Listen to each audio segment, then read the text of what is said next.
Detik-detik bersejarah akhirnya terjadi di negeri ini. Masjid dengan arsitektur termegah se-Asia berdiri kokoh di jantung Nusantara dan sudah siap digunakan. Dan pada hari ini Presiden Prabowo Subianto untuk pertama kalinya melangkahkan kaki sujud khusyuk di masjid yang akan jadi ikon kebangkitan Indonesia di masa depan. Mata beliau berkaca-kaca, dadanya sesak menahan haru, dan di dalam perkataannya yang penuh rasa syukur, beliau berkata, "Ini bukan sekadar bangunan saudara-saudara, ini adalah simbol kebangkitan peradaban Indonesia."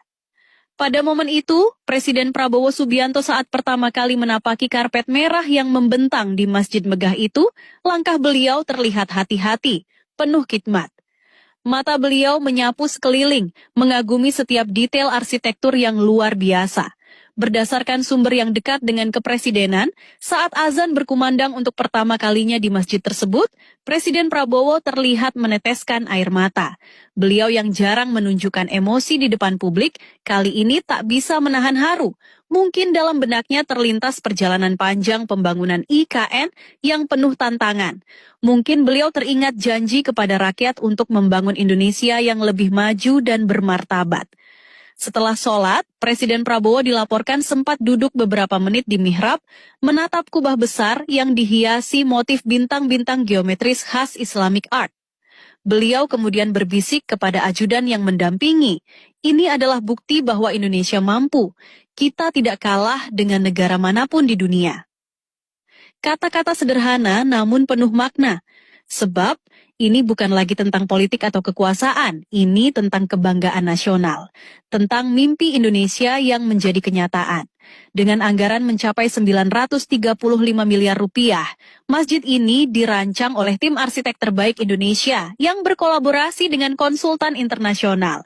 Masjid Nusantara IKN dirancang dengan kapasitas hingga 61.000 jemaah dengan kubah khas dan unik menyerupai sorban. Tidak seperti masjid lain pada umumnya, masjid negara ini dikelilingi air, embung, serta menampilkan keindahan pada desain eksterior dan interior. Arsitekturnya memadukan unsur tradisional Nusantara dengan sentuhan modern yang futuristik. Ada ukiran khas Kalimantan yang dipahat dengan detail luar biasa di setiap sudut bangunan. Lampu kristal raksasa menggantung indah di ruang utama, menciptakan atmosfer yang sakral dan menenangkan. Para arsitek dari Eropa yang berkunjung ke lokasi pembangunan mengakui bahwa desain masjid ini menggabungkan keindahan estetika dengan fungsi yang sempurna. Ventilasi udaranya dirancang sedemikian rupa sehingga jamaah tetap sejuk meskipun cuaca Kalimantan yang panas. Nyoman Nuarta, sang perancang masjid, menuturkan pintu masjid didesain untuk mengakomodasi arah angin. Arah angin dari manapun bisa masuk. Kemudian udara panas akan keluar dari puncak kubah, sehingga udara segar akan selalu ada dalam masjid. Tutur Nyoman dikutip Kompas.com, Kamis, 16 Januari 2026. Dan yang paling membanggakan, hampir 80% material bangunan berasal dari dalam negeri. Marmer dari Tulungagung, kayu ulin dari Kalimantan, dan ornamen tembaga dari pengrajin Jawa. Ini adalah bukti nyata bahwa Indonesia punya sumber daya dan kemampuan untuk membangun megaproyek berkelas dunia tanpa bergantung pada impor.